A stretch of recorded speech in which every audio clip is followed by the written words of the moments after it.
to let more people to join in our tonight's meeting. So if everyone could please mute themselves. Thank you.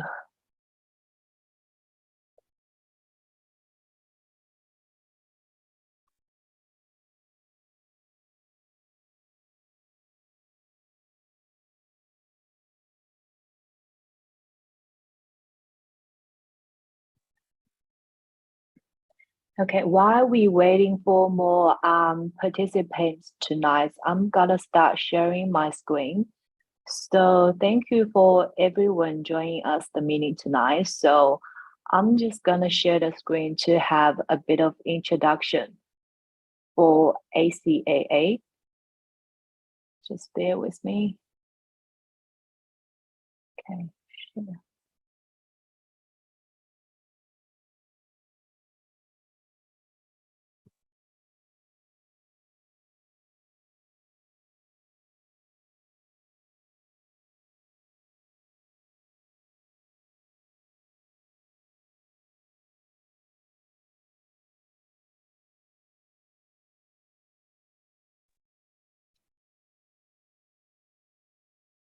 Okay, I'm just making sure, can anyone view my screen?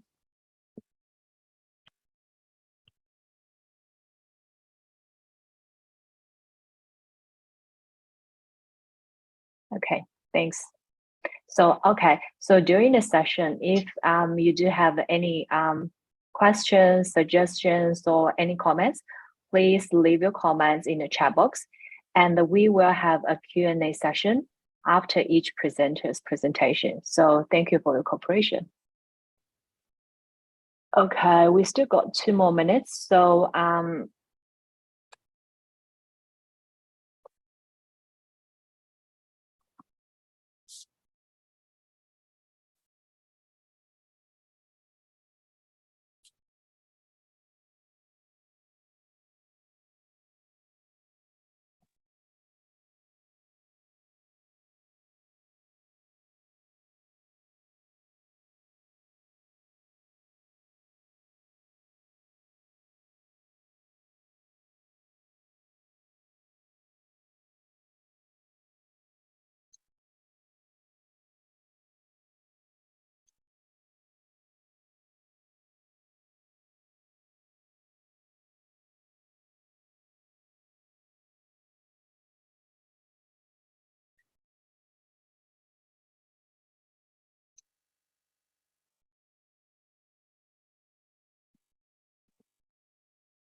okay, 7:05. Okay, let's start.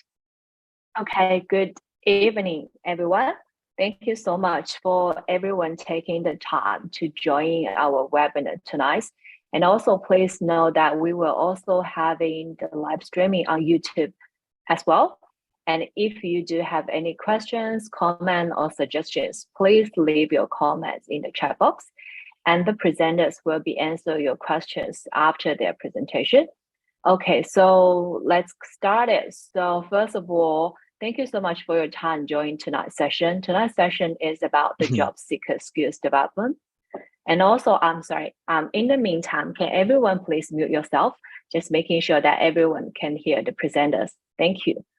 So first of all, let me just have a brief introduction of ACAA. So ACAA is Association of Chinese Accountants Australia. It is first registered non-for-profit organization in Australia, and it is majorly focusing on servicing Australian Chinese accountant community. So it was initiated by a small group of experienced and passionate professionals, which has the aspiration to connecting the Australian Chinese accountants and also empower all the Australian accountants with Chinese background through providing free and low-cost knowledge and experiences sharing events. And lastly, it was assisting the new migrations with accounting skills better settled down and development in Australia. So our association was incorporated in October 2016. So it's about 7 years ago. During that 7 years, we started as an incorporation association in New South Wales back in 2016. And in the early 2018, with support of one of the big four accounting firm, EY, ACAA has improved its governance and management structures and engagement. So it has providing more support to the communities and achieve its goals.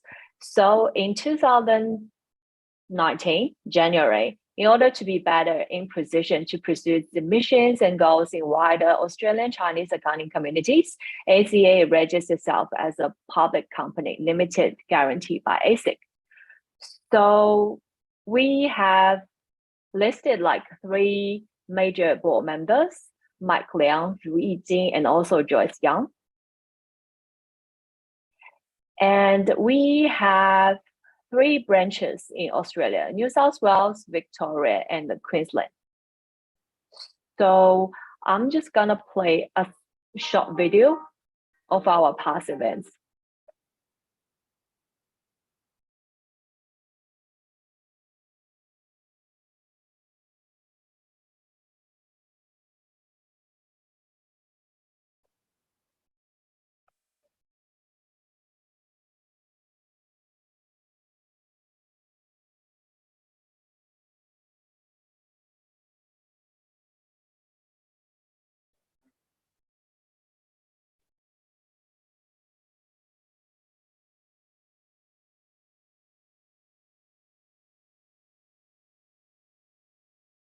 All right, so I'll just leave about 30 seconds on this page. For now, we have 4 channels. We have our official website. We also have our channel on Xiaohongshu and also on WeChat and LinkedIn as well.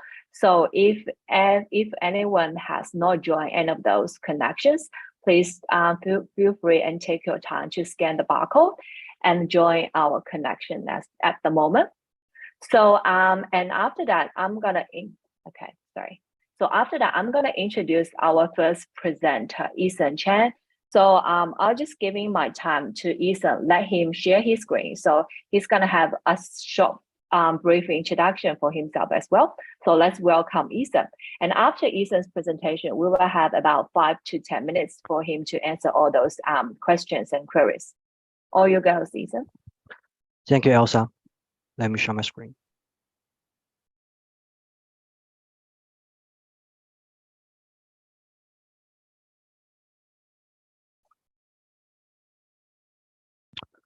Hi, everyone. Thanks for joining the webinar tonight. I'll be the first speaker, and my name is Ethan. So let's begin. Firstly, I will start with my self-introduction. I graduated from Macquarie University with accounting master degree, and I started my first job as a journalist and senior editor in People's Daily Online Australian, where I had received high praise and been seen as one of the best Chinese journalists in Sydney. I had independently completed plenty of important news articles covering areas such as politics, economy, culture, and diplomacy. After that, I decided to come back to my accounting career by starting my first accounting job in a small accounting practice firm. And since then, I have maintained the habit of changing job every year. And throughout all this process, I have accumulated plenty of job seeking experience. So far, I have worked for SME Multinational Corporation, which is also one of the Fortune 500 companies, and the Big Four KPMG. I have received lots of positive feedback during my time at KPMG. Example like everyone likes Ethan, or even if Ethan want to complete something, no doubt he will make it better than the others, or national assistant champion, or an asset with great value to contribute to the whole team. During my time in KPMG, I have demonstrated strong technical skills, people skills, creative thinking ability, and assistant learning and training skill. I'm well known for process improvement and had been nominated assistant champion to assist other colleagues in learning the new system. Now I am in renewable energy industry and work as the financial accountant in Stockdale Hill Wind Farm, and it is the largest wind farm now in Australia. In spare time, I provide career advice to job seekers, and I have already assisted more than 40 people to find better jobs. And now I will shift to my main part of my presentation about the tip for your job seeking. As you can see, I have at least 5 tips here, and all of them really all are very useful in your job seeking. And I'll explain everyone in detail in the coming slides. The first one is like be confident about yourself. Well, I should say this is the most important point because I have highlighted so many times whenever I join speech or webinar, I always prioritize and mark this as first point to be raised. This is a most crucial point to remember throughout your entire job seeking journey, because the lesson I have learned during all my employments, particularly the one in Australian job market, is that confidence really empowers you and makes you charming. I will share a story about my interview with Hudson. You may know like Hudson is one of the most well-known recruitment agent around the world, and I had an interview with it like years ago. I remember during the interview, the consultant was a lady, and because we are doing the mock interview, and she asked me one question, and she said, "Hey, Ethan, can you please tell me what's the biggest challenge in your current role?" And I respond like, okay, can I say the fact that I cannot feel any new challenge in my current role is the biggest challenge I'm facing now. So after that, I can see there are stars shining in her eye, and she becomes so excited. And she said, "Oh, Ethan, you really gave me very great answer, and I can see the potential and eagerness in you, and I'm very confident, and I will prioritize your application. I have really strong confidence in you, and I'm pretty sure you will win the offer very shortly." And she's right. After the mock interview and through her help, I got a new job after within 2 weeks. So the idea behind this point is you need to gain that confidence first, and then people can trust you and start believing that they can rely on you as a coworker. The second point is like to identify your core strengths, present well, and make it relevant. Well, this is to support the first one, because you do need a solid reason to obtain and maintain the confidence. Otherwise, you may look aggressive or arrogant. The nature of interview is like making sales. The deal is done for selling points. So let's prepare for that. Your strengths come from both hard skills and soft skills. Hard skills include education background, certificates and degrees, industry experience, employment history, and job responsibility. And ideally, those job responsibility with achievement listing, and technical skills and assistant skills. Soft skills include problem-solving skills, communication skills, time management skills, team worker skills, adaptability, and more specific like attention to details, critical thinking, creative thinking, etc. It is always recommended for the job seeker to list all above skills so he can obtain a deep and comprehensive understanding about himself. The next step is to keep revising, improving, and polishing your wordings, not only in your CV, but also in your transcript for the interview. The ideal sentence structure in your resume should be combining your strong wordings and example to map the target position requirement. Let's say I'm applying accounts payable position. Here are the 2 sentences to describe my job responsibility for comparison. The first one goes, process invoice into system every day. And the second one goes, process more than 50 invoice into ERP system daily without any mistake after performing 3-way matching and checking. It's easy to tell the difference. The second one includes more details, and it better present yourself as one who has strong experience in dealing with high value of data entry with good quality, and you have skill to use complicated system like ERP. By organizing your language in this way, you can present yourself in a much stronger voice to leave a lasting impression on readers. So this is also what I keep telling my students, like, let's make the interviewer want to read your resume twice. And the last step is to mapping your strengths with the job requirement. Try to exclude all irrelevant information, even you have done it quite well in the past. What this means, I will show you another example about also my job seeking. It's about like when I just start looking accounting job as a journalist. I used to create a version of CV. Like in that CV, I have at least the key point and achievement and skill that I had as a journalist. Instead, there's a very limited amount or content about my self-introduction, about my accounting skill, like system skill or experience. There's very, very limited content for that part. So you can imagine after trying to use that CV to apply for the job, it's really hard. And I keep receive failure, and it's really hard for me to get a chance of interview.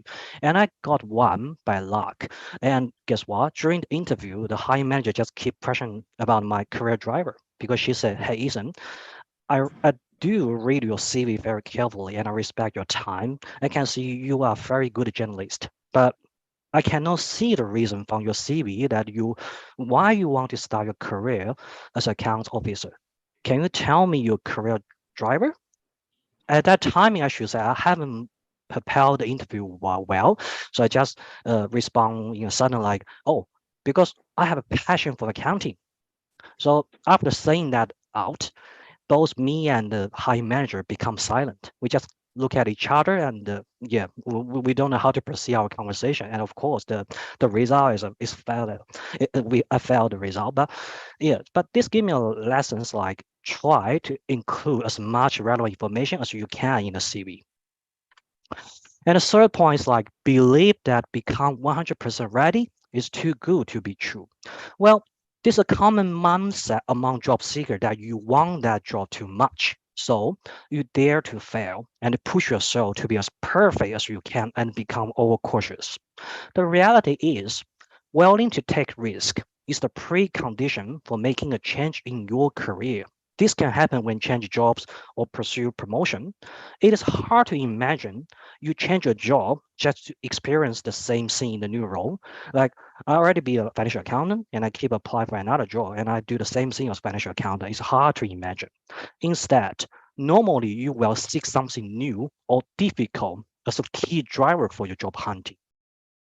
Similar like promotion, you get promoted because you have the attitude and the capability to handle more advanced challenges.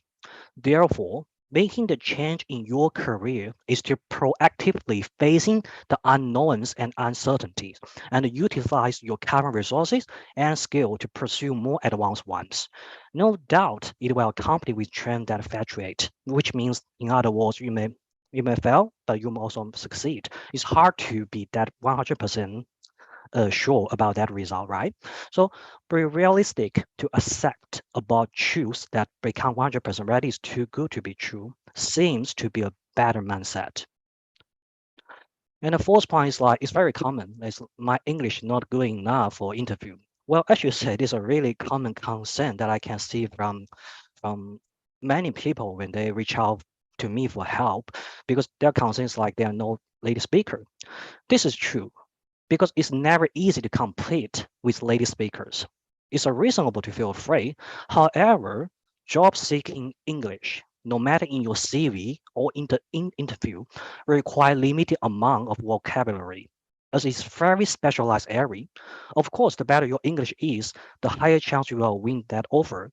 So that's why I should say we are very lucky to have Leonie here today, and I'm pretty sure she will give very helpful insight about how to improve English. But for us, for the job seeker, to have good English is a long-term goal, and your current goal is different. It's just to try to present better in the interview. This goal is much narrow.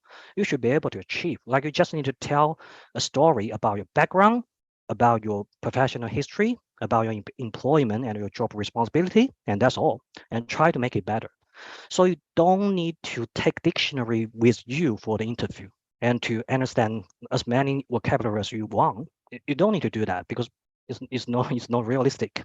So again, job seek English is very focused area, so you should be able to achieve that.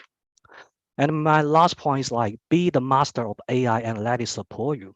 Well, it's a very hot topic recently, right? Because like ChatGPT has become really hot topic, and AI like ChatGPT has brought more and more changes to our work. Some even concern if there will be a replacement in the future. I tend to believe it's more important to have a right attitude and accept it.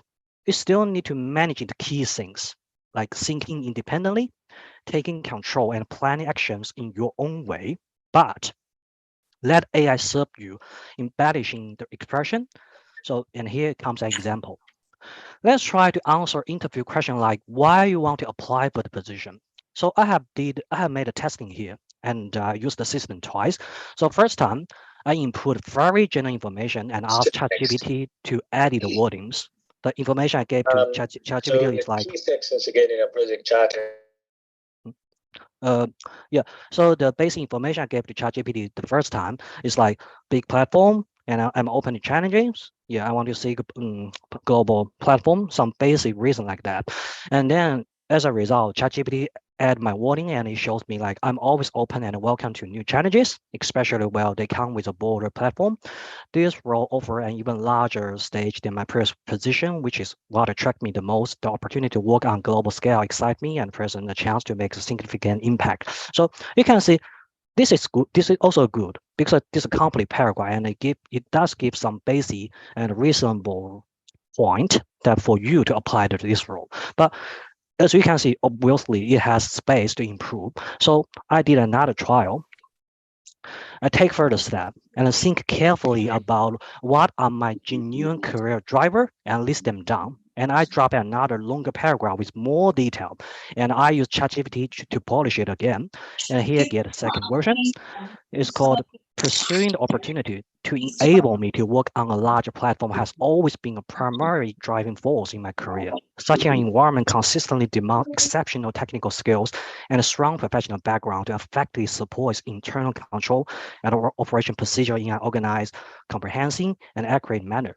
Consequently, it undoubtedly imposes a high-level requirement on its employee, not only in their existing skill set, but also in the potential to create additional value.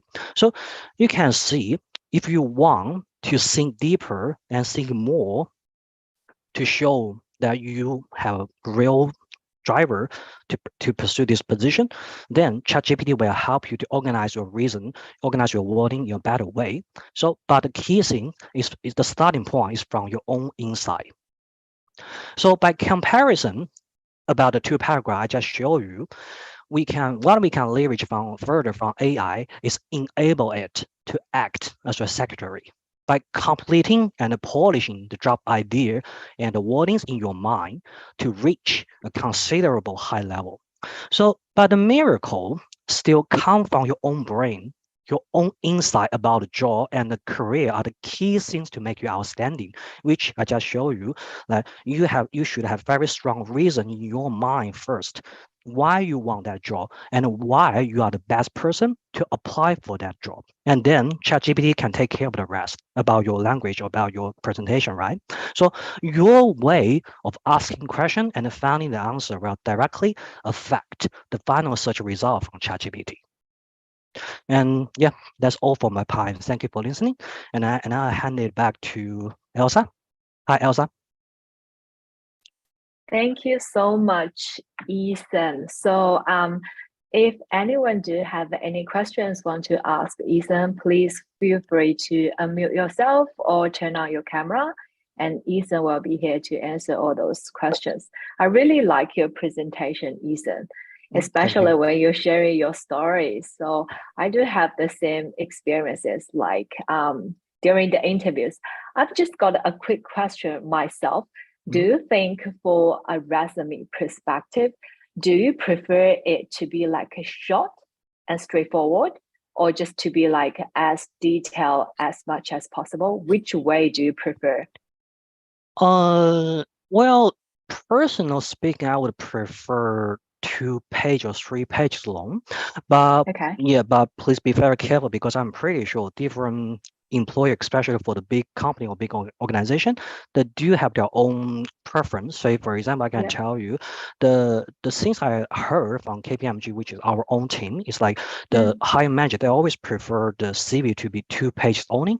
So which means that if your CV is 3 pages, it's still okay, but then the HR or the hiring manager will say, okay, this guy has no strong knowledge about writing skill, so about writing a CV because it includes 3 pages. So my way is like, for me, my current CV is 3 pages, but the reason I keep it is 3 pages, I can include very strong and attract information about my employment history and my responsibility in the CV. I'm pretty sure it will be very good and attractive version. But if you don't have that strong wording, or if you don't have strong that confidence, you can keep it 2 pages, which make you safe. Okay, cool.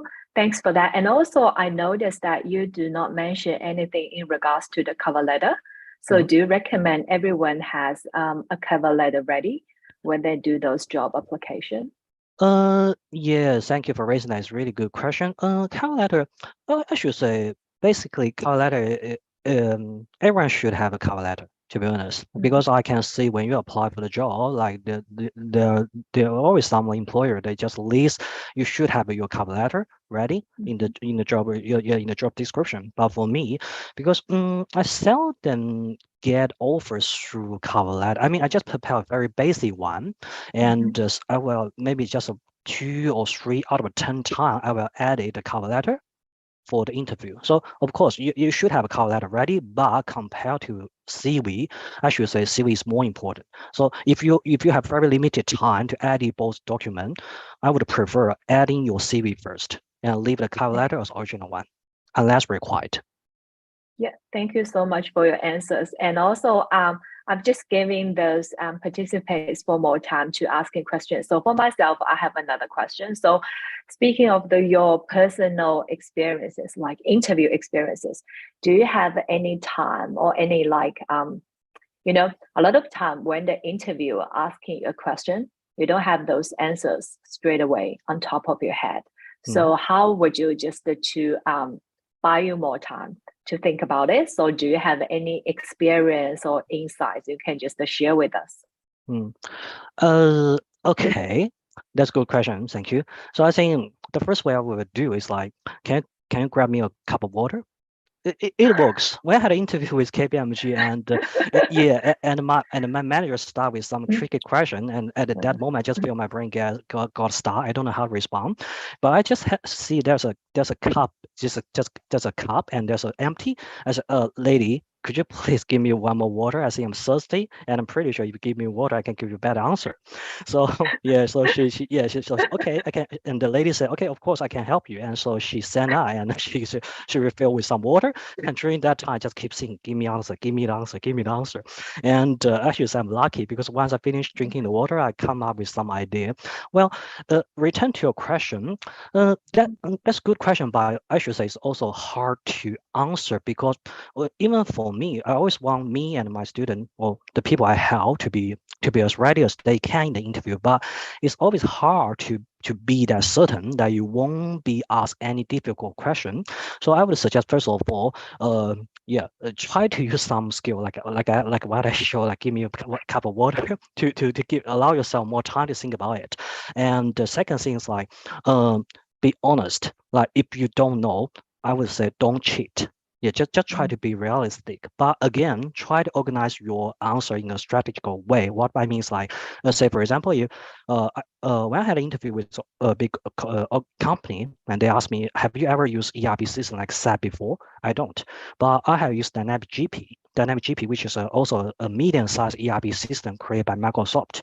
So I say, okay, to be honest, I haven't used SAP or Oracle before, but what I can tell is like I have already used Microsoft Dynamic GP for years, and you can. I wouldn't say the two kind of ERP systems are the same, but at least I can guarantee I have some basic skill in using complicated system, like some terminology or some frame or some skill are very similar. So if you give me the chance, I'm pretty confident I can learn the system quite well and very fast. So again, I still face the truth that I haven't used that before, but I give you something instead, something similar to what you can expect from me. Because as I mentioned, interview is kind of like making sales. So what I do is try my best to tell the interviewer, tell the hiring manager, I'm good, I'm with potential. So just trust me, I can show you what I can achieve. So this idea is throughout all the interview. Yeah, thank you so much for your answers, Ethan. I totally agree with you. I think like honesty is quite important during an interview, because most of the time you don't know like if the interviewer will be asking more questions in regards to that topic. So if you can't just answer really honestly, I think your answers is good. And during that time, I think we come from another question. 白敬亭的小可爱 was asking about what are the common mistakes that you think the job interviewee or applicants are making during the interview, and do you have any suggestions that how can we avoid those during the interview? Okay, that's a good question. I think the common mistake for people I help is like they always feel afraid about speaking out in the interview before they truly know what their skills are. I can show you example. I used to have a student like she is applying. She has been working as admin or reception for 1 year or 2 years, and she want to apply something, at least have some part related to the accounting one. So she reached out to me for help, and I asked her, okay, can you tell me what's the reason for you to think you won't be able to find an accounting job? Or even it's just like junior accountant or accounts officer role. She said, okay, Ethan, because I have been working as a reception or admin for 1 or 2 years, I haven't done anything related to the accounting part. So in the interview, if they ask me, what's your job responsibility and what's your job responsibility relevant to the accounting, I don't know how to respond. I said, okay, let me ask you a few questions. Have you ever go to the bank to deposit check? She said, yes. Okay, this is called daily banking. This is AR's responsibility. Have you ever assist in processing the invoice? She said, yes, but mainly in Excel. I said, but have you ever get a chance to use MILP? She said, no, we use Xero. I said, that's perfect. So, and I have asked her a list of questions. I've realized that she has already done some work related to the basic accounting job, like daily banking or checking or some invoice processing. So she has already got some experience related to the role she's looking for, but she doesn't know.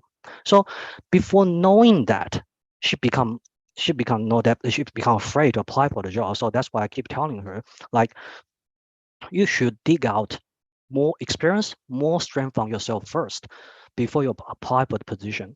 Don't feel afraid before you check in well. You should like dig out your own experience to find a connection first before you become afraid. So that's why the comment there is like, I think people are thinking too much irrelevant information that are related to their own job application.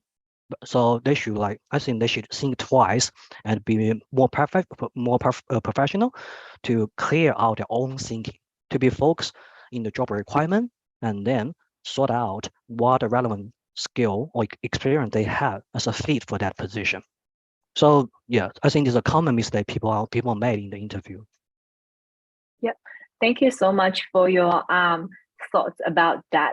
So so thank you so much, Ethan. Thank you for your time. So if we do not have any further questions for Ethan, we're gonna just hand over to Leonie Tillman. So Leonie has a business, English for Business, for about more than 10 years. And she also works with Big Four. So I'll just hand over to Leonie. Leonie? Hi, thanks a lot, Elsa, and thanks a lot, Ethan. It's really great to be working with you again, Ethan, and ACAA. It's always great to hear what you're saying, and it's a really different story that you're telling this time than last time. And I think, and I agree, you know, what I've got to say has changed slightly about the job search. But I agree. I agree with most of what you're saying. I would say 99%, but there might be some little variances here with what I'm going to present. And I'm going to take it a little step higher in terms of everything you're talking about around not feeling afraid and going for that job and not being desperate. You know, it's an awful word to say, but it is that thing whenever you're in negotiations in if you're in sales, or even if you're pitching an idea, if you sound desperate, then people go off you straight away. So that's really important in the job interview as well. So thanks for bringing that up. I'll introduce myself a little more in a moment. But tonight, what I want to go over with you is to talk about this idea of personal branding, because it really does take it to that higher level of thinking about, why do I want this job? What am I doing here?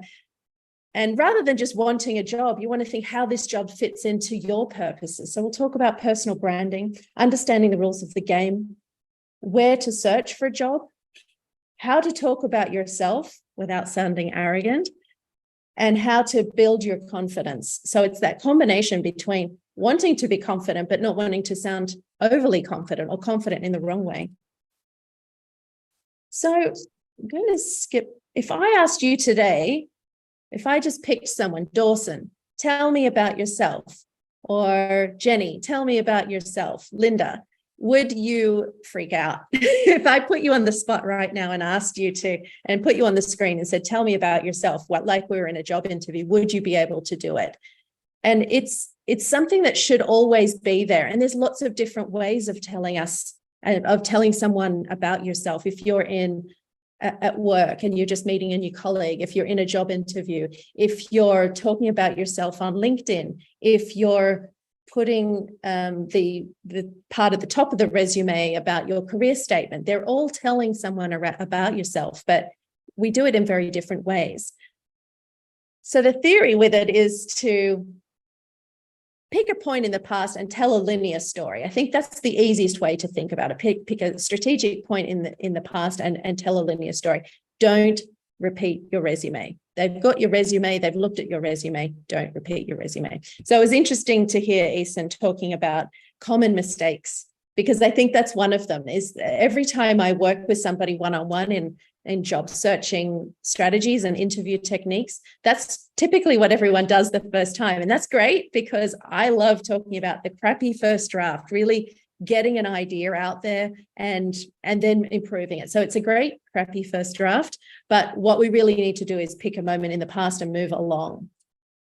So do I hear you say, I dislike talking about myself? I don't like talking about myself. I worked with many people moving from, say, director to partner within, it was a woman I was working with at Deloitte, and it was almost impossible for me to get her to talk about herself. She kept championing her team, and her team did this and they did that. And that's why because she had to make a case for her own partnership.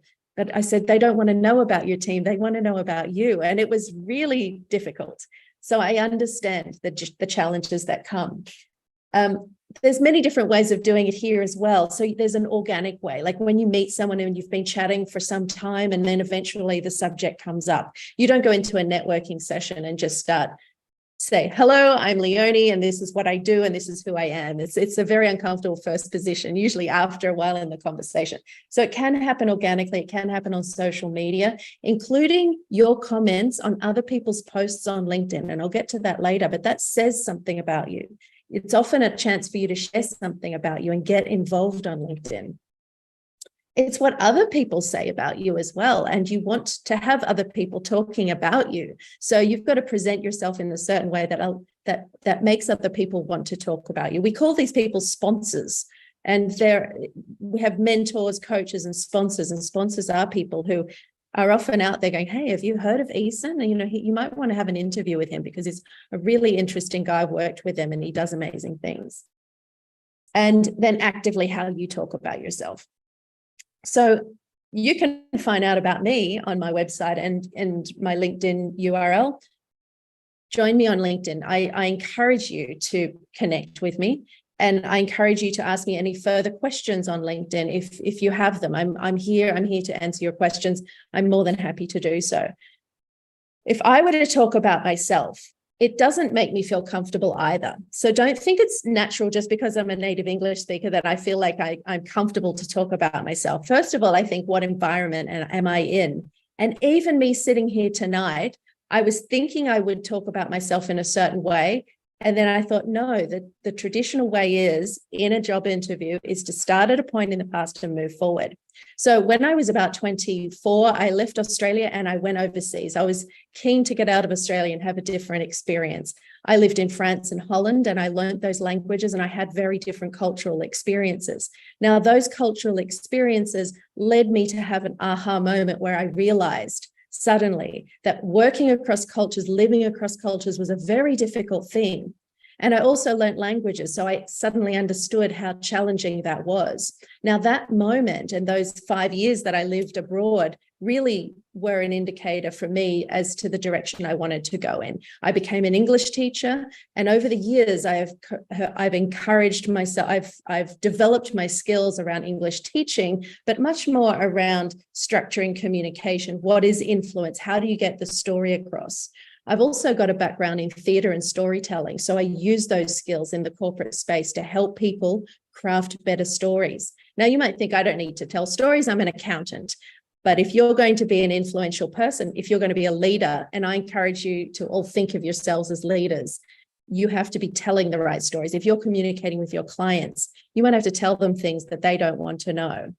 So I guess the big picture here is that I don't think it comes down to the job interview. I'm going to share some skills on how to nail the job interview, but it's not just about the job interview. You want to have these stories at arm's length. You want to be able to grab them at any moment. If you're in the job interview and they ask you two questions that are very similar, and you say, well, I only prepared a question and answer for that one question, like, tell me how you've overcome a difficult moment in your personal career. And then they might say, how do you manage challenging situations? They're almost the same question. So you want to have a number of stories where you can go, I can easily pull in another story here and tell that story. So it's about storytelling. Let's go back to the personal brand, because this is about how we get your stories clearer. So the personal brand really is you figuring out what your purpose is and working out a strategy and how you're going to go about getting the career you want. And of course, being on LinkedIn and telling people about it. So get clear on your purpose, direction, and goal, and end goal. That is way easier to put in a slide than it is to do. And I would say it's taken me years to get very clear on what my purpose is and why I do it. And that leads me in other areas as well. So my purpose is to help international professionals, or help everybody get the communication skills they need to be impactful in this world. It's more and more important to be able to articulate your ideas, especially with ChatGPT AI. And I'll get to that later too. Building a strategy is essential, because how do you know where you're going? So if you're just thinking, I want a job, it's too short term. You want a job so you can do something. You want to do that something so you can achieve this bigger goal. So even though I work with professionals, another part of what I do is sometimes I work with young people. And that's really great. It is the same skill set that I'm using, but I take it to younger folk as well. Like talking with you guys, most of you are pretty young and you're working on your career, but you're already pretty indoctrinated in the way you communicate and talk about yourself. So there's something about helping the society that makes me think working with young people also helps my agenda, which is to help people get better communication skills and communicate their ideas with greater impact so we can influence for good outcomes, not for evil. But we're here today, so how can I give you those skills? Get on LinkedIn. Can I just get maybe a yes or no as to who is on LinkedIn? Can you just pop it in the chat? Who is on LinkedIn? Yes or no? Just a quick response there in the chat, if you can. Yeah, well, that's good to know, because sometimes I think it's worth asking the question. Some people aren't on LinkedIn, and I'm usually very surprised at that point. In Australia, we have to be on LinkedIn. And if you're not, don't be ashamed, just make a start. And making the start is the biggest battle. It is also about recognizing, other things about LinkedIn. Maybe you've got LinkedIn, but you don't have it up to date, or you don't have it as powerful as you need to have it. So I want you to think about your purpose, and we'll get to the LinkedIn in a moment. What is your backstory? So in my tell me about yourself. I told you about when I was 24, I went abroad and I lived abroad and I had these experiences which had played a very big part in where I am today. They guided me. So my purpose is strong. Why am I doing it? Because I felt like I went through these challenges. I felt excited to be abroad, but also terrified at times. And I felt uncomfortable with trying to navigate different cultures and different languages. So I feel the pain that a lot of the people I work with go through. And practice telling your purpose story. So I've written story repository here. We're going to get to that in a moment. This is a place you can record your stories, and I really encourage you to do that. I do it. I write my stories down and I collect them and I tag them. And so one type of story is your purpose story. You want to have that story. Why are you doing what you're doing? And you want to be able to talk about that fairly comfortably. So if it does come up in the interview, you can just grab it and start talking about it and adapt any of your stories for different purposes. Now, your mission statement or the about section on your LinkedIn will speak to this. So you want to answer these 4 questions: who you are, what you do, who you do it for, the transformation you create.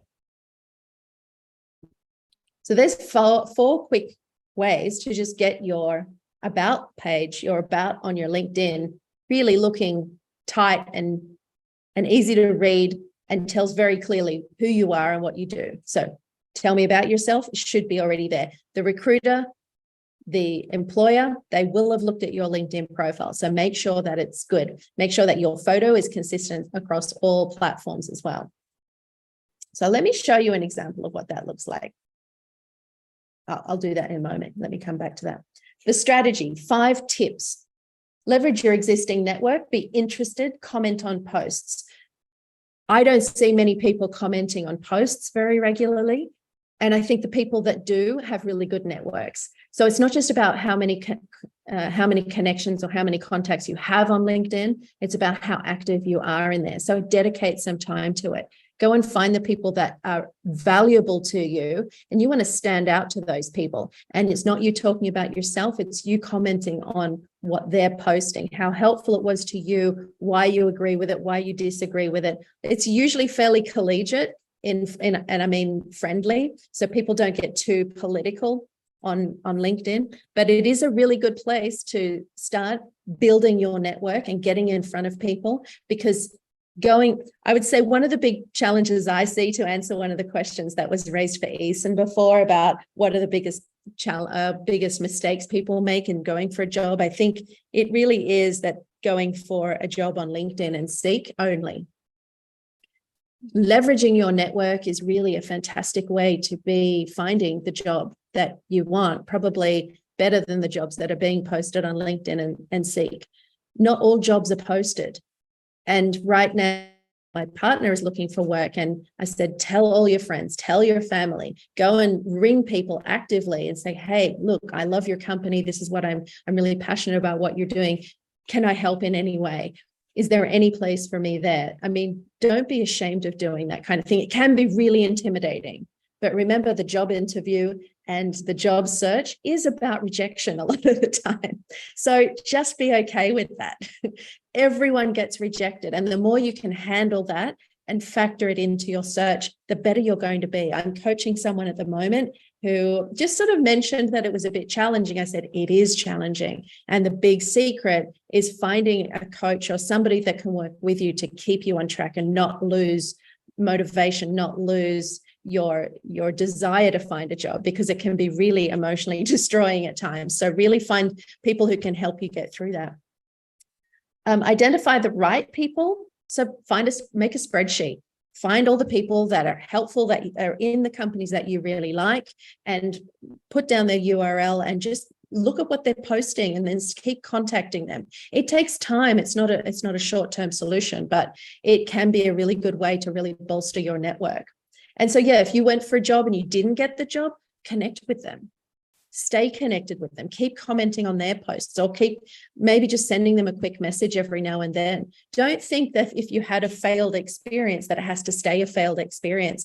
If you stay in contact with them, that other person may leave the company, or other jobs may come up, or they might put you forward to someone they know. Recruiters are all they're all friends. So if they have a candidate that might be good for another job, they might put you forward.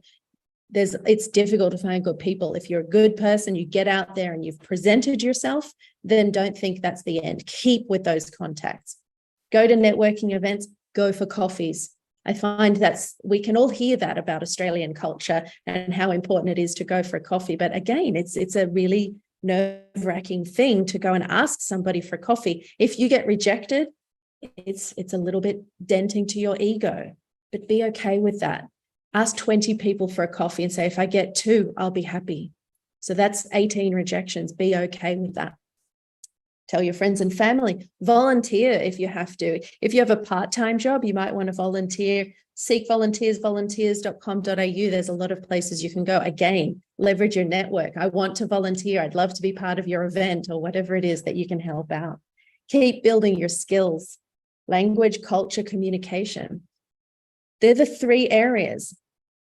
And while I'm talking about that, the other mistake I think people make is that, to hark back to what Eason said, is to think that they don't have the skills, that they don't have the language skills. And Eason, you're spot on. Language takes time. I know. I lived in France for 2 years and the Netherlands for 3 years, and still I wasn't fluent. So I know a lot of you have been here for 10 years and still don't feel confident.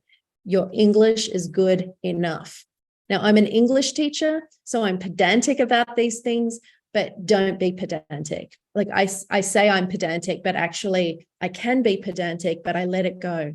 So it's really important for you to let it go. Just go and express yourself in the interview in the best way you can.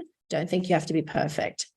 And I think Australians and English speakers fairly generally really are listening for knowledge. They're listening for what you intend to say. They're not picking on how perfect your English is. They're not listening often. It's actually difficult to listen to someone and pinpoint the mistakes. You have to actively seek it out. I'm listening for meaning. So remember that you're good enough. Keep improving your skills, keep building your language skills, but don't think it's going to harm you necessarily in the job interview, especially if you come across as a confident, friendly person who fits into this company, and that's what you're really going for. So join LinkedIn, write your about section in the first person and make it employer-centric. Sometimes you might change it if you're going for a specific job, which makes me also think about that same question. Another mistake that commonly comes up is that you can have a generic resume and a generic LinkedIn profile. If you're going for a very specific job, then you should be tailoring your resume to that job. You might even tailor your about page sometimes to really hone in on that job so that when the employer does go and look at your about page, they go, wow, this person is perfect for us.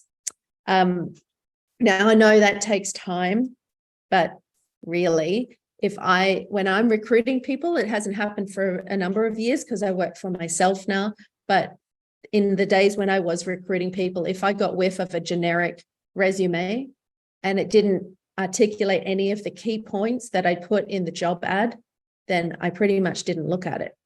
And now it's even more important to do so, because not only do you have apps that can whiz through your resume seeking out these keywords, but you've got ChatGPT to match your resume to the job ad. And again, be careful. I liked what Eason said about ChatGPT. I'm not saying it's a bad thing at all. I think it's a great thing. And I'm using it from time to time to bolster my own, give me ideas about how to write things differently, just like Eason did. So use it, but don't make it don't pray to it like it's a god. It's you have to make it work for you. And I think make it your assistant, I think, is a nice way of looking at it. So you might use ChatGPT to tweak your about page, put in a few keywords and say, insert these keywords in there so that it makes sure that when that person looks at it, it's got the right keywords written in your about page. Build your network on LinkedIn, create a strategy for who you want to contact, spreadsheets, Excel, and URLs, and keep in touch with those people and expect rejection, expect no replies sometimes, that's okay. Who you've spoken to, what jobs you've gone for, and who you want to connect with. Really be strategic. And then if you've contacted somebody, leave it 2 weeks and put next time you want to contact them. So make sure you're regularly keeping in touch with people. And what you want from them, that's a good point. Do you want a job from them, or do you just would you like to be mentored by them? Do you want to go get a coffee with them? Maybe it's a soft entry before you ask them for a coffee to see what tips they might have, or how you might ask them to let you know about the job that they have because you really admire their position. The ego goes a long way. That's usually a good way, is appeal to somebody else's ego and get them to talk about themselves, and you listen and ask questions. Then you don't have to think about what to say either. People often think, social situation, I don't know what to add. Ask lots of questions. People love talking about themselves. And get recommendations from previous employers. The more recommendations you have on LinkedIn, the better you look. Now, if you've got 2 recommendations, they're probably going to read the 2 recommendations word for word. If you've got 20 or 50 recommendations, they'll just go, wow, this person's got 50 recommendations. So the more you get, the bigger impact it has. And I encourage anybody to continually keep seeking out recommendations. People are pretty happy to give them usually. How many connections do I need? I think you need a certain amount. It seems like a bit of a silly question and like it wouldn't have a specific answer, but I really think you should have more than 500 connections. The reason being that once you've got a critical mass of connections, then your second connections are easier to get to. So that you almost can't connect with third degree people who are removed from you 3 times. You can get to the second people. So the bigger your first level connections, the more access you have outside that, and you want to be continually building that. So don't be too picky in the beginning. I reckon connect with as many people as you can in your network, at work, beyond, and then be more selective as your critical mass gets bigger. You can even unfriend people on LinkedIn if they aren't helpful to you, but I'd be going for 250 to 500 as quickly as you can, and then ease off and be more discerning. Okay, the about page. I told you I was going to come back here, and Nelly Satari is a student of mine, and we actually spoke a little while ago about how to present yourself at work and how to do public speaking. And I did that in something called Talking Culture, which is a free webinar that I run every couple of months. While I'm there, I'm going to give a little soft plug to that. Because it is a free offer, I'll just put it in the chat. You can just register, and we're going to be talking about ChatGPT for non-native English speakers with Marina Ritchie. And she's super duper. She's a Russian speaker, and she's researched it so well, and she gives such great tips, way better than what I can use it for. And it's rather than just, seeing what alternatives are out there, she allows you to get your own voice here as well. So I'll just pop that in the chat. Have a look there. Free event, come along, have a listen next Monday night.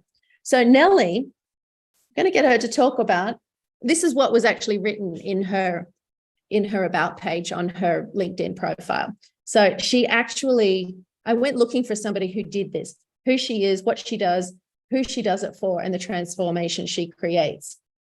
Now, I'll let you read it for a moment. I'll give you a moment there just to have a skim. You don't have to read every word, but just look at the tone of it and how she articulates herself. And she just hits these 4 points in her about page on her LinkedIn.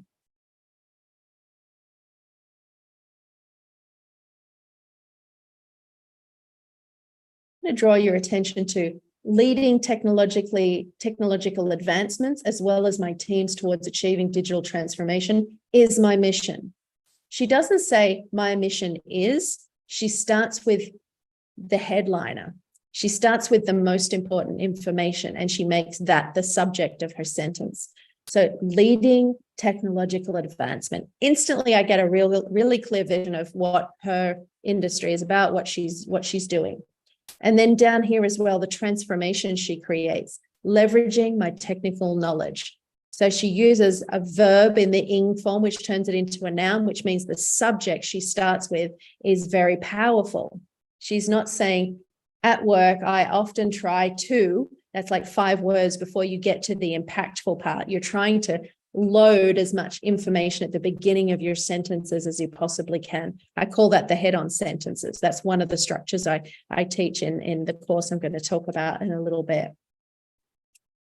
So that's something Nellie wrote. Actually, when I went to her LinkedIn page, I corrected a few small things and I told her about it, and she made those corrections. So there were still a few little grammar errors, but she essentially hit the 4 points that I was requiring. Okay, the rules of the game. I'm just going to give you a little bit around cultural difference. Now, this comes from Erin Meyer, The Culture Gap. Again, can I get a little yes or no? Who knows? Have you heard of low context and high context culture? Do you know what high and low context culture is? Can you give me a yes or no in the chat?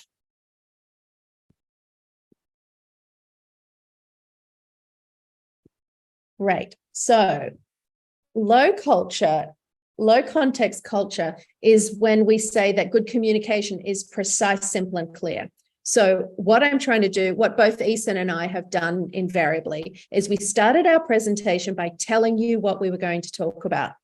Then we're telling you about it, and then we kind of summarize it at the end. That's very explicit and clear. And some people from some languages and some cultural backgrounds feel like that's really annoying because it feels like you're over explaining things. But in an Anglo-Saxon dominant culture, which invariably the corporate structure is in Australia, it means that is what we deem to be good communication skills. It doesn't mean that you're repeating yourself and you're talking about redundant things. It means you're being clear and accessible and inclusive. But other cultures, they pride themselves on the sophistication and the nuances of the language and the tangents they can go off and come back on. Native English speakers, especially in the workplace, don't really love that because it can get very confusing. So notice the gap. I'm just putting a few circles here. That's important to acknowledge. So get clear in your structures. Now here we have another bifurcation. We've got leading. So we've got egalitarian versus hierarchical. I'm not suggesting for a moment that Australia is not hierarchical, and it is egalitarian. It's unfair, just like everywhere else in the world, but we value our egalitarian. We like to think of ourselves as egalitarian. So that means language which is fair and equal. If somebody talks to me and calls me madam or puts me on a pedestal, makes me feel very uncomfortable. And I usually tell them not to do that. So when you're speaking with a partner or with somebody very senior in your organization, talk to them just like I'm talking to you now. Talk to them like they're a good friend, that you want them to trust you and you trust them, and you want to help them solve their problem on a very one-to-one basis, not like they're the boss and you're the servant. Now, building trust. Again, we see this gap. And this is the challenge in Australia and for a lot of Chinese folk. And I'm not just saying that, every Chinese person behaves the same and every Australian person behaves the same, but there are these tendencies that we grow up with through our educational system. So it's just a little way to build a bit of insight. There's probably some truth to it. It's definitely not an absolute. I'm not trying to corner anyone into being a certain type, but it is a different way of communicating. And I actually disagree with this one a little bit, because we say that Australia is a very task-based culture, whereas China is a very relationship-based culture. And I think that Australians are very relationship-based, actually. I notice much more than the Americans and the Brits. Hence the coffee situation. I think if we have a coffee with somebody, we feel more connected to them, and we feel like that's a friend thing to do. So the more friend things you can do, the more trust is going to get built. Now, why is this relevant for the job search? If you can have that equal, friendly, like relationship and conversation and communication in the job interview, then I think that goes a long way for them trusting you. And that's what you're trying to do. So where to search for a job and why all those things in culture matter. So I need to take a step back in my career. These are all misconceptions. Sending out my generic resume and cover letter will be fine. I'll send my resume out to hundreds of jobs. I should get one. Not true. I'll send for jobs on Seeked and LinkedIn only. Bad advice. The employer will get back to me about my application. I won't need to follow them up. They never do. So don't be deluded by the fact that these things will happen, because they won't. Build a relationship. It's the best way to get a job, and really leverage those relationships you have. Tell people you're looking for work, and tell them exactly who you are, why you do what you do, and where you want to go. And people will want to help you. Most people are, and I'm not shy in saying this, most people don't know where they want to go. And it takes time and effort to figure out where you want to go and why you do what you do. But build a backstory to that, know exactly where you're going and what you want to achieve. And people will jump on board to help you get there. It's never about, I just want a job. You don't have to meet 100% of the criteria. Ethan already said it. But don't think you need to be perfect. So just 70 or 80% is a good ballpark, I think. Remember, you're the prize. And this is what I'm getting at. By not being desperate, it means that you're going into an interview with the attitude of, these people are hiring for a position because they've got a problem. I know this now because I run a company. I run a small company. Even though it's very small, I have people working for me. And I'm like, I am overwhelmed with administrative tasks and I just can't get ahead. And so the solution was, first of all, the solution was to get an app, which took care of most of it, Calendly. I didn't have to do all the scheduling anymore. The second one was to get a virtual assistant. I have an assistant. So these things, when I'm hiring for an assistant, I'm looking for certain, I want her to fix my problem. I don't want her to want a job. I want her to solve my problem. I'm not there because I want to help someone get a job. I'm there because I have a problem and I want her to solve it. And you know what? I didn't even know how to work with a virtual assistant, and she taught me. So not only did she solve my problem, she also helped me understand how I could work with her. And that was an extreme example and an aha moment for me that I'm passing to you. What problem are you solving for that future employer? And if you're speaking to a recruiter, you have to think about what problem you're solving for the recruiter. You know, you have to look super duper because that recruiter wants to place you because they want money. They get success when they place you, but they also have to place you with somebody that has a problem as well. So they're thinking, how can I solve that problem? So it can be a bit strategic at times, but you are the prize. You are solving someone's problem. Don't let the interviewer think you're desperate. Gain that word. And it's deliberately an awful word because it will stick in your mind.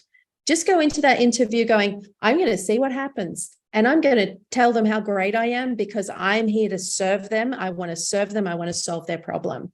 And then walk away. If they don't want you, they're lost. Like it requires a little bit of that arrogance that you have to have. And I'm going to say self-confidence rather than arrogance.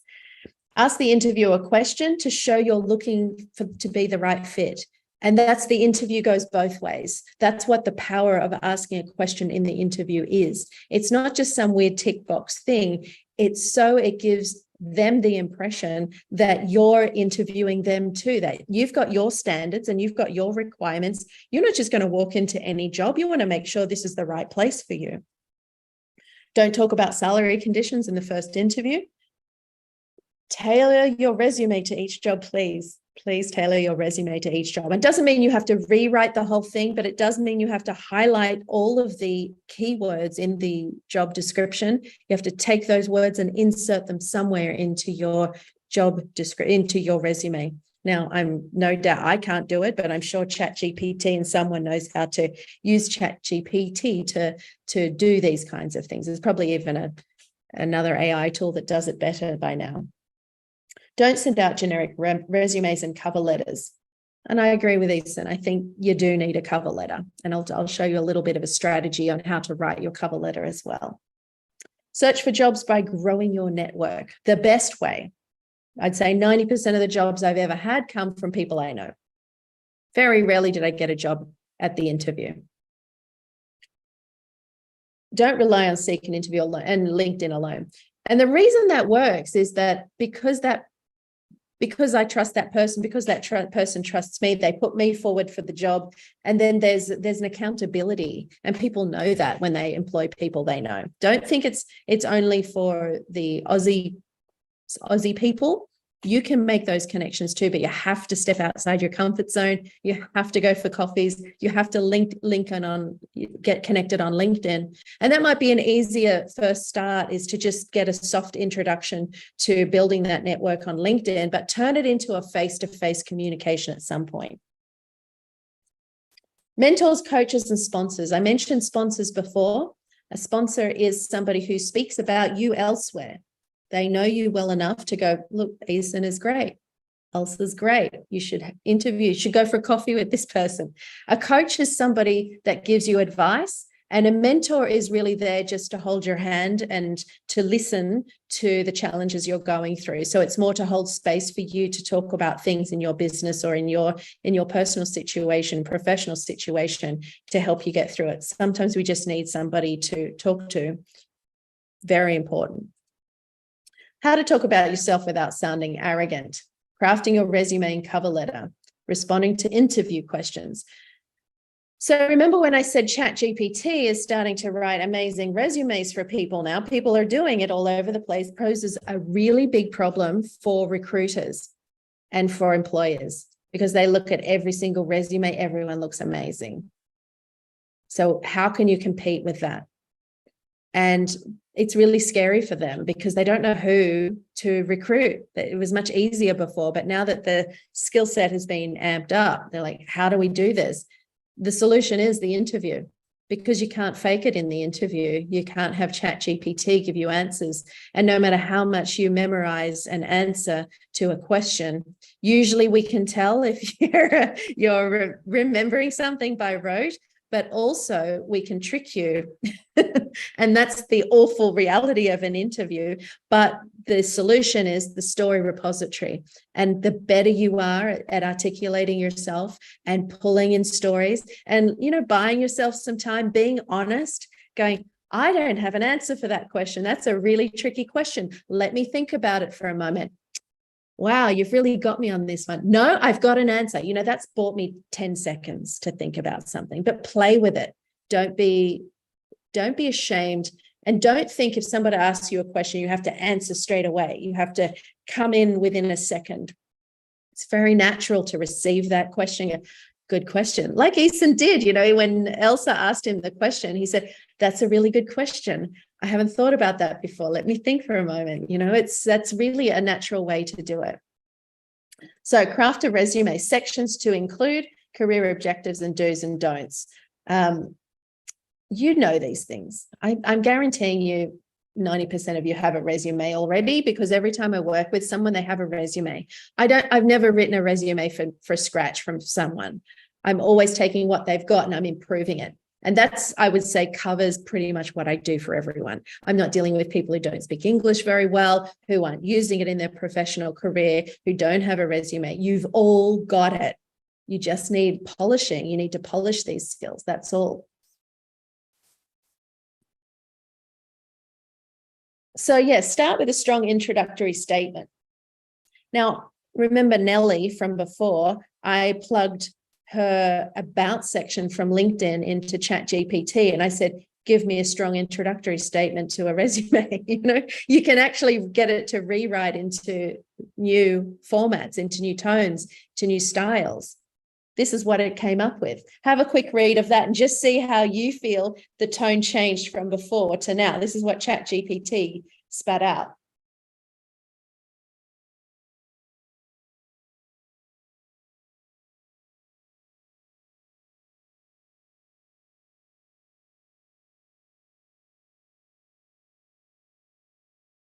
It gives you a good model, hey. It's really helpful in that way. Now be careful, because when I saw what Eason had plugged in and the change, I can spot that it's using American spelling, and it does that every time.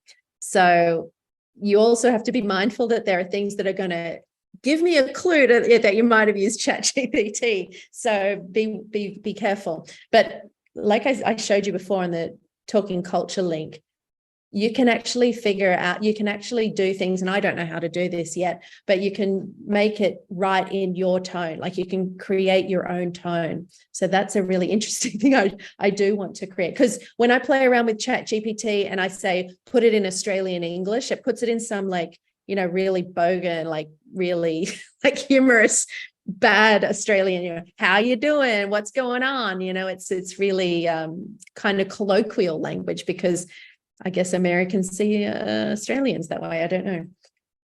Crafting your resume. Identify the keywords in the job. Write a career objective.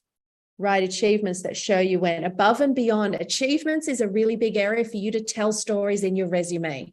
I put another section. So I put the job that you once had, the tasks that you did, like Easton showed you, and then underneath it, I put another section, which is achievements. And don't just put the achievements that were part of your job. That's your job.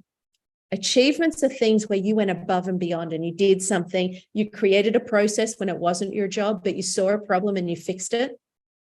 Process and procedure improving is a good one to put in there. Start each line with a verb. In your resume, make sure that each line starts with a verb. And if it's your current job, make sure that verb is either the present tense or the ing form, the gerund form. And if it's a past job, make sure it's the past participle, so an ed. That's a clear distinction that I see people make, that little tiny, it's not a huge problem, but it's a nice consistency that you can see through a resume. Get a native speaker to check your spelling and grammar and word usage. Make sure it's in Australian English as well, not in American English. Don't write achievements that were your job description. Don't include a photo of yourself. That's in Australia. Overseas in different places, it's different. Don't put your address unless it's helpful. I often put Sydney region or Adelaide region. I don't put West Ryde. I put which actual general area, because Sydney people are really snobby about location. And if you're being employed by somebody and they go, oh, West Ryde, then you don't want them to know. You want to reduce the ability for you to be pigeonholed as much as possible. Don't include your hobbies unless they're relevant to the job, and don't include your references. And the reason for that is that you want to know that they're going to contact your references. So then you can ring your references and let them know that to expect the call. You don't want to put all your references and for them just to call them randomly. You want to give your references some warning. Don't put everything on your resume. If you have a lot of experience, sometimes you might skip over certain parts. That goes to Easton's comment about the 3-page, 2-page resume. Which one should you use? It depends on the situation. That's true. 7 seconds. They look at your resume for 7 seconds. So you want to make sure that if they've got reason to chuck it out, and I would say that opening statement is a good one. You want to make sure that that's solid and it includes a lot of the keywords from the job description, because that's going to buy you more time. But they can look at that in 7 seconds and go, nah. And don't be that person. And there's apps that scan resumes. So the keywords, tailor your resume each time. Okay, so the cover letter, just a little comment here. Each paragraph should have a very specific purpose. This goes for report writing. This goes for email writing. Whenever you're writing, each paragraph should have a very specific purpose. If that purpose extends to being too long, then sure, you can split that paragraph. But you should really be able to go back through a report and go, that paragraph does that. That paragraph talks about that. That paragraph addresses that issue. And a resume should be the same. Paragraph 1, acknowledge the role and your application. I'm applying for this job that you advertised here. Show your interest in the role. I'm passionate about this area because excited to be applying because.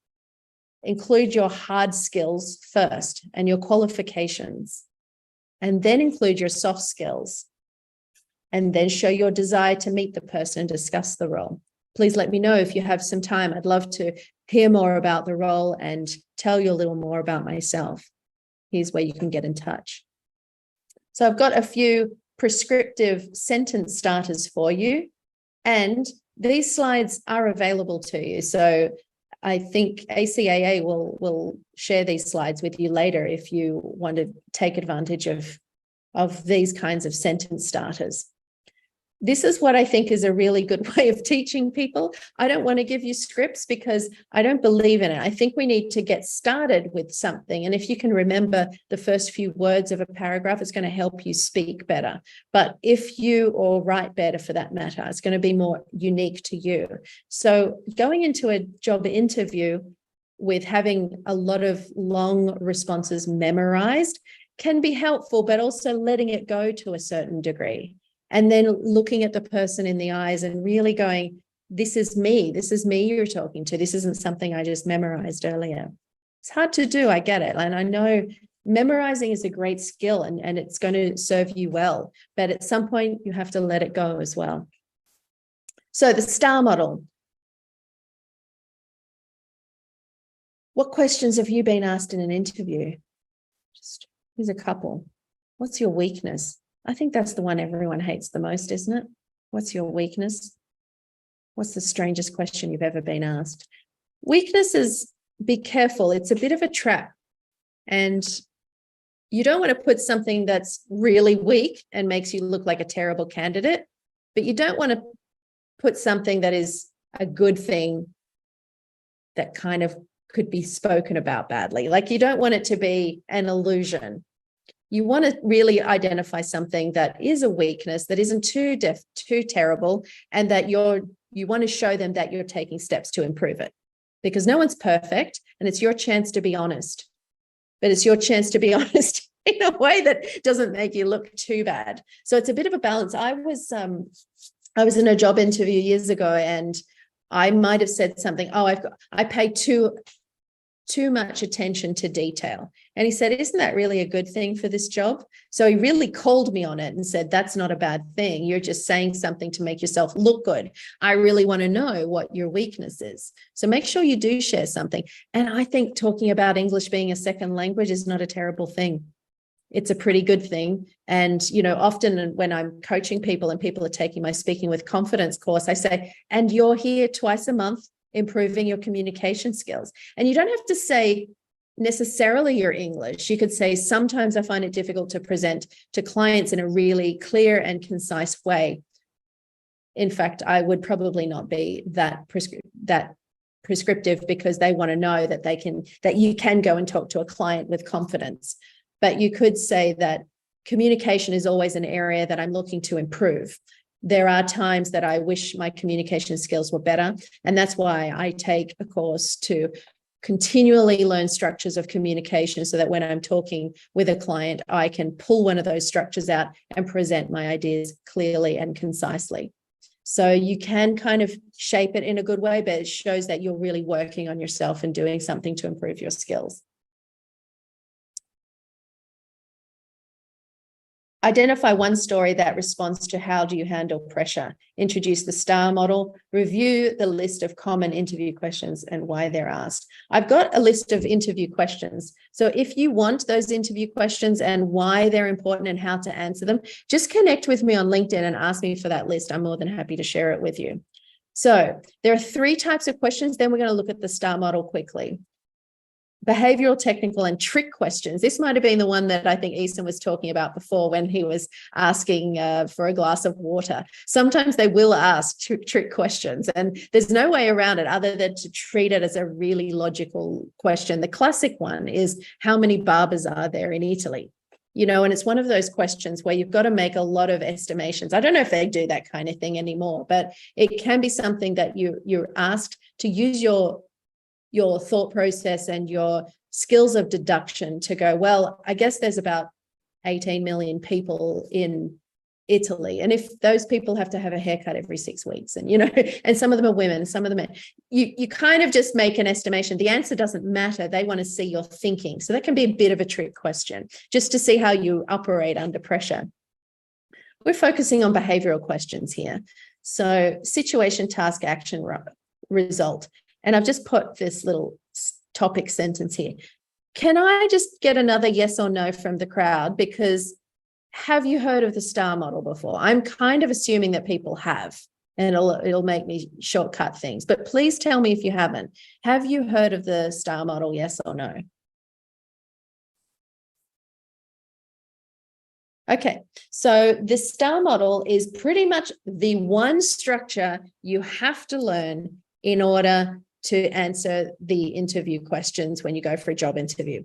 It's only one structure, but you have to become fluent in it. I can explain it in 2 seconds, but to become good at it, you really need to practice. And I've added this little topic sentence here. The topic sentence is a way to buy you some time, and it sounds natural. It means that when someone asks you a question, tell me about a time when you handled pressure. I handled pressure in this particular situation. You're not going in with a really quick response, knowing that you've prepared in advance and you've got a question right in your head, you've got a response right in your head. So receive the question. Receive the question by repeating the key words back in a sentence. Look, handling pressure is part of business for every job, I'm sure. I'm sure everybody's had a story where they've handled pressure at some degree. And then you can go into your response. So it's just like repeating the word back and agreeing with them or saying something really general, not interesting about that particular question. The situation sets the scene. I worked at a company called Performance Education, and I was their director of studies.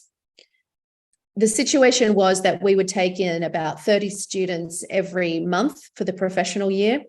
And something happened with migration policy, which meant everybody who was in Australia needed to get the professional year done very quickly, and they had to enroll in the next couple of months. So our registrations went through the roof. I was the only person in the academic team at that point. So what I had to do was I had to find enough teachers. I had to find enough places to put students into classrooms. I had to put them into, I had to find physical locations, but also put them into classes together. There was a lot of administration that had to happen. Now, what I actually did was, because I had recruited a lot of staff who were very experienced in business, I was able to leverage their skills. So I had a great relationship with my staff. So they helped me unequivocally. They not only gave me advice, they also worked a lot harder than what they normally would, and I was able to repay them later. But because of my relationships with them, I was able to use their knowledge and ask them to help me with things like finding their friends who were also teachers and bringing them to the school. There was a lot of competition for teachers at that point. So I relied on my relationships with people. It solidified my relationships with those people. And then I just worked damn hard, and I planned time so that I could get everything done ahead of time, and then it would just work systematically. The result was that we got every student who came to our school, they all got enrolled and they all graduated, I think bar one or two. So we were able to put everyone through the system, and all of those people that finished the program got permanent residency, and the school grew immeasurably, and eventually we could build in more support staff for the academic team, but we couldn't originally. So that team grew, the whole company grew, and that business is a very thriving business now. So I was able to go through all of those, but I started by receiving. Handling pressure is part of everyday working life these days. Situation, task, action, result. The better you get at just flicking through those 5 steps in your head with every single question that comes your way and every single response you give, the better your life is going to be in a job interview. That's how you can be influential. And like I said, that's one structure. I'm going to tell you a little bit about a course that I give in a moment, and I teach structures. The structures I teach help people to be more influential in their workplace, because once you get the job, you've got to be in the job, and you've got to be a communication person, because every job requires you to communicate your ideas clearly. And the struggle people often have is how to get those ideas across in a clear and concise manner. So I've devised 12 of these structures. This is one structure that everyone's familiar with. I've pulled together 11 other ones that I will teach you over a period of time, and we work on them and give you the ability to use them very fluently. So you deliver it, I give you feedback, and we dedicate one structure to each session. So add that topic sentence before you go into the STAR model. You may speak generally at first, but if you catch yourself speaking generally for too long, stop and tell a story. Storytelling is where it's at. You've got to be telling your personal stories, because you've got to show them that you know what you're talking about. This is about you talking about yourself, right where we started. Now, if I say, well, handling pressure is a part of everyday work, and when I have pressure, I go and sit somewhere quietly and I make sure that I breathe well, and they're very general things. They're not things I make a strategy. This is just me speaking generally about handling pressure. I'm not telling you a specific story about when I worked at Performance Education. I was the director of studies, and we were managing the professional year program. This is one instance that I was involved in. it's sometimes not obvious to separate out the general story from the specific one. Get a list of your specific stories. Those stories aren't just good for the job interview. They're good for everything that you're going to do in the future in your career, and you'll keep building on those stories. You can have career stories. Remember, we spoke about your purpose story, but also other companies you've worked with stories. If you're trying to sell something to a client, you want to talk about another client you sold to, because they'll probably have a similar problem. It'll show you have empathy with that client. Collect your stories now. It's a great skill to have. It's a great strategy for building your communication skills.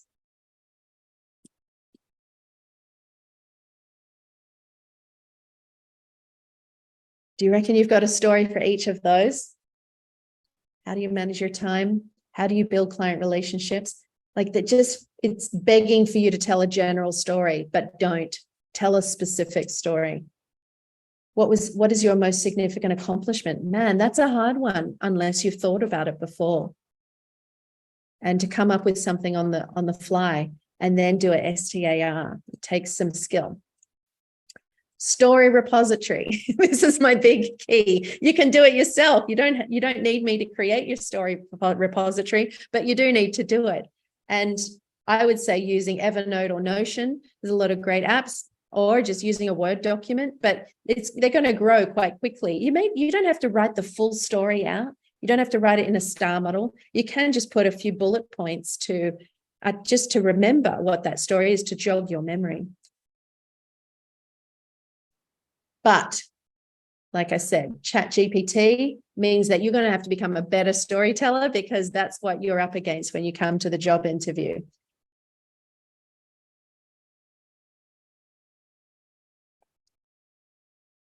Yeah, so you want to share your communication skills, your interpersonal skills, and your cultural fit. You want to show these things through your stories. You can't really tell someone, I'm a great communicator. You can't tell somebody, I'm great at time management. And you can't tell somebody that you have an eye for detail. As soon as I hear somebody say, I have a great eye for detail, I don't believe them.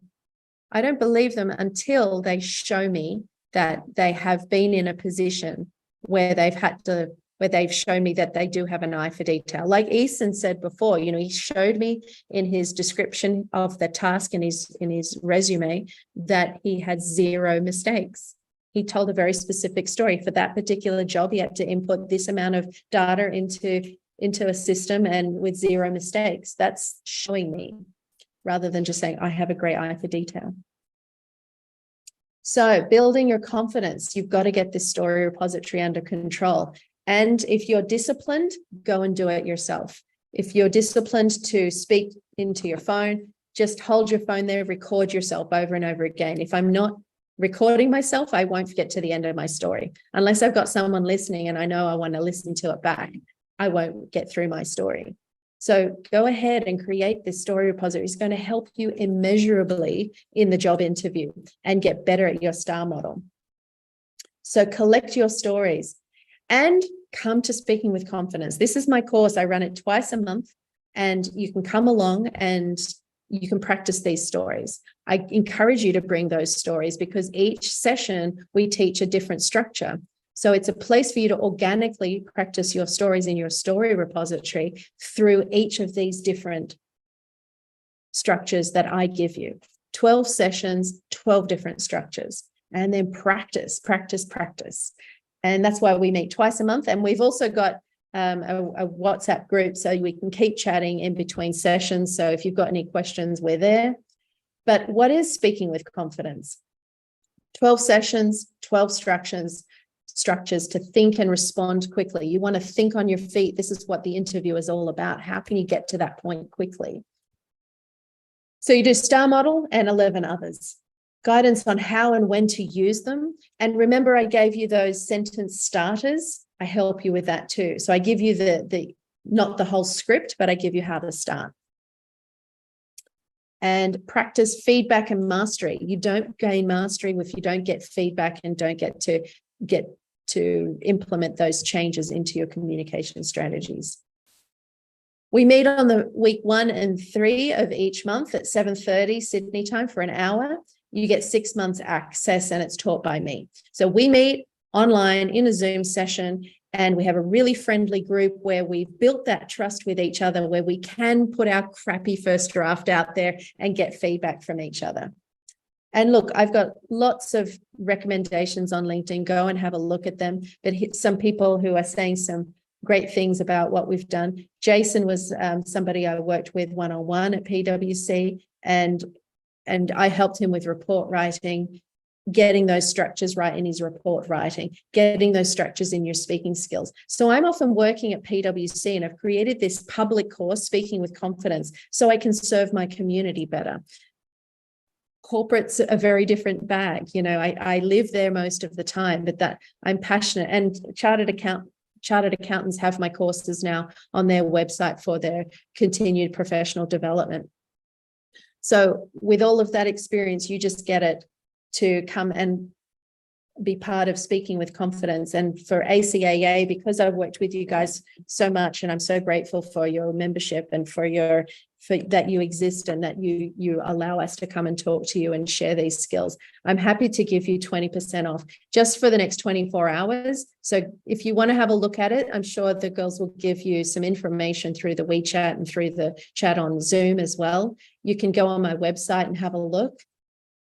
And 20% off until 8 p.m. tomorrow. And that 20% off goes for all the courses. There's Read to Lead and Writing Roadmap as well. But I really think for the job skill, that Speaking with Confidence is going to help you get your stories clear, practice the STAR model and other structures, but also helps you into the future once you get the job. You still need to continue to improve your communication skills, and scripts aren't going to help you there. Story repository, get it working today. Come and join us at Speaking with Confidence so we can help you improve, and practice. Does anyone have any questions? I'm happy to stay around after the session this evening. So if you want to ask me questions in the chat or through Elsa, otherwise you can connect with me on LinkedIn and ask me anything in the LinkedIn chat. I'm there all the time, so more than happy to connect with you there. Thank you very much. Thank you so much, Leonie. That was a really wonderful webinar and presentation. I like it a lot because I think there was a few key takeaway for myself. I think I really agree with you that there was a really good connection on LinkedIn. So everyone should be having a LinkedIn. I totally agree that. And there was why are we waiting for other questions? I've got one for myself. So I've noticed that you mentioned, so you do not recommend we put on hobbies on resume, but most of the time during the interview, I have been always asking about what do you usually do after work? So sometimes I found it's really a good chit chat at the beginning if we do have some common interest. So I'm not sure, do you still think it would be not a good way to put in those on your resume, or you think it's pretty much up to yourself things? What do you think? Yeah, I think it is up to you. I guess the reason I wouldn't put it on a resume is, again, it's a reason for somebody to have a personal judgment of you, just like the suburb, like putting your suburb down. If you have an organic way of starting a conversation in the interview and they ask, what do you do on the weekends and what do you get up to? That's great, because you can sort of get more of a sense of the person that's in front of you and share what you do. And it sounds more genuine when you're face to face with somebody rather than dinner with friends on your resume, or, rabbit breeding or something. People might hate rabbits, you just don't know. And you don't want to put yourself in a position which is going to open yourself up for judgment, I guess is my main point there. Okay, thanks for that. So yeah, we do have an interesting question from the chat box. So someone was asking about what strategies do you recommend for conducting an informal interview with professionals in my desired field? I think I'm pretty much sure that she was asking about how to reach out to someone. It is a job that you're interested, but you haven't having any connection with them before. So how do you actually making those connections in the first place? Yeah. If say you think, oh, I'd love to work at that company and I can see that person works there and they're doing exactly what I want to be doing, then I would say take it slow. And this is a strategy for marketing, actually. I'm very passionate about marketing and sales because it is about a very sophisticated form of communication, right? So I would say just make very small links with people over time. And that's why I recommend the spreadsheet and really keep a track of when you connected with somebody and what you said and how it went. Now, I was using an opportunities field in my old CRM, and I just changed systems. And I created my own way of tracking relationships, which isn't in an Excel spreadsheet. And I find it pretty helpful and it's free. I use Asana, ASANA.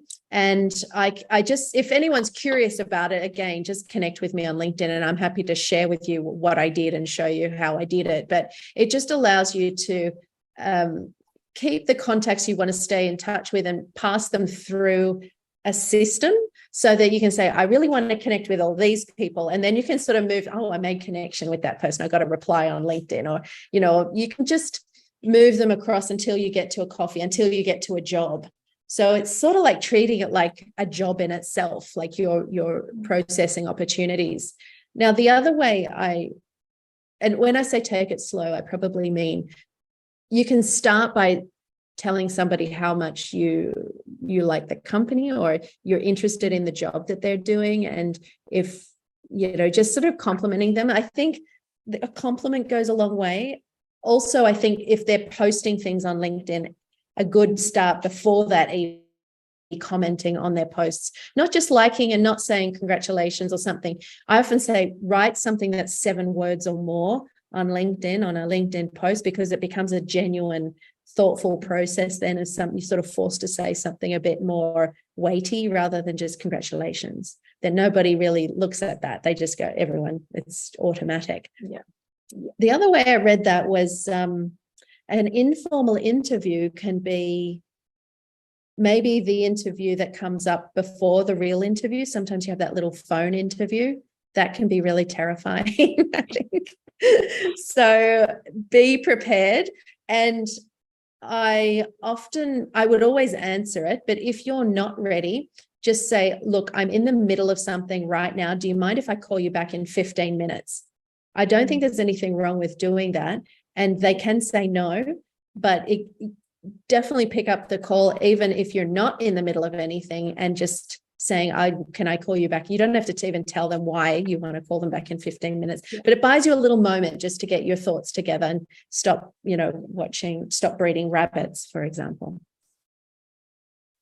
Yeah, thanks for that. So yeah, we've got another question. So could you just provide some tips on optimization my online professional presence, such as LinkedIn, to increase my chances of getting noticed by recruiter? Yeah, look, this is a branding exercise. It's a marketing exercise, and you have to treat it like this. You are a commodity. That's an awful way for me to present you guys, but when we're going for a job, people are going to be looking at you. And I'm going to share my business running experience, really, but I am showing that I'm very, very interested in what I'm talking about, and I spend a lot of time showing that. You can read that as not being genuine, or you can read it as being genuine. And I start these things out sometimes because I think I need to get in front of people. I'm looking for new ways to get in front of people. So I started a podcast. I have a conversation on Zoom and then we transfer it to a podcast. That's what Talking Culture is. And I was going to end it at the end of this year because it will be 2 years that I've been running it. And it takes a bit of time. But it gives me a great opportunity to reach out to people and say, hey, I really love what you're doing. And I run this podcast. And would you come and talk to me? And I don't know if anything has really come of it in business, but it shows me as somebody who knows what their field is, knows what they're talking about, and is super passionate. And then I publish those in my features section. Putting things in your features section, you don't have to go and interview and create a podcast, but you might write some articles about your thoughts about something. I think the features section is a really great place for you to really showcase what you think about something. And showing you as an authority. Now, half back to the beginning of our presentation, I said personal branding. So you want to have an opinion. You want to, if you're an accountant and you're working in, you might be just writing a quick article about how AI is affecting accounting. Who cares if 15 million other people are going to be talking about AI as well? I thought I'm not going to run a podcast about this on AI because everyone's talking about it. It's like, it's boring now. But this woman blew my mind and I thought, I don't care. This is really interesting. I really want her to share this with non-native English speaking people who are probably already using it, but she's got some really amazing skills. Thinking about my community, it shows I'm thinking about my community, shows I'm legitimate about what I'm doing. Now you can find your own way of doing that, whether it's through your posts, whether it's by showing what you're doing without kind of headlining it. Wow, I'm so excited. People put their certificates that they get on there. I think that's a good way. I often put companies I've worked with, or if you're working for a consultancy firm and you're out working at a client site, I don't know if you probably can't, there's a lot of security around that stuff. So you probably can't share that, but sharing milestones on your LinkedIn and that you're proud of what you've done. And people often feel a little insecure about that too, because it feels weird to talk about yourself, but we come back to the same problem. Don't be ashamed. Just say, I'm so excited because I just graduated from this certificate and I just wanted to share it with everyone or something. But see how other people do it. People are doing it in a very clever way. Yeah, thank you so much, Leonie. Thank you so much for your presentation. So if you do have any questions, you can just reach out to Leonie on the QR code that she put on the PowerPoint right now. So Leonie, do you mind stop sharing your screen? Because I just have one last page I need to share. Thank you, Leonie. Yeah, thanks a lot, Elsa. Appreciate it. Cool, thanks. Yes, so okay, so yes, all right. So the one last thing I just wanted to share about is the ACA now has the Career Information Hub. So what we do is we will have a lot of job opportunities at the moment across different sectors. As you can see, we do have a lot of job opportunities across like financial accountant, tax accountant, even for those admin jobs. So if anyone, let me go to the next page. So if anyone have any interest want to post a job or have any interest to applying for a job, please send your resume and your cover letter to info@acaaaustralia.organisation, or please reach out, WeChat to the ACA assistant so we can help you with those information as well. So, okay, so thank you everyone for tonight for your time, and heaps thanks for Isa and Leonie. It was a great session for everyone. So I hope everyone will be having a good evening tonight. So yeah, that's pretty much all for today. Have a good evening, everyone. Yeah, thank you, Elsa, and thank you, Ethan, and thanks, ACAA. Really appreciate it. Thanks for your time. Thank you, Elsa. Thanks, Leonie. Thanks, bye. Bye.